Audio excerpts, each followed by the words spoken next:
I'm a massive fan of Ellen Ripley. Like, just seeing her again on screen, um, and again, Sigourney Weaver just brings her A+ game to this character. I mean, she brings an A+ game to whatever she does, but especially with Ripley, like playing this character, at the time for the third time, and it's just like a distinct interpretation of the character. It still very much feels like the Ripley of the previous two films, but again, just to bring in this new, layer to the character, complexity, nuance. Yeah, it's just just seeing Ripley like, be so vulnerable in a way that she was in the first two movies. That does take some degree of courage. Like you got some actors like, yeah, I don't want to show this character who's known for being like tough and bold, showing in a way that some people might perceive as weak.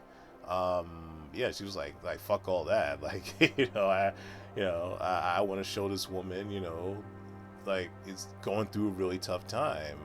And you don't see that many mainstream like characters or stories where characters are just at such a point of immense despair and hopelessness. It's like, oh, we can't afford our characters, our tough characters, our towering characters to look like they don't have it together at all times. Like they always have to be standing strong, and I get that. Like want to show people at their best, but also you got to be at times, particularly if on a long enough timeline, you got to show a character, at their worst, going through their worst, enduring the worst.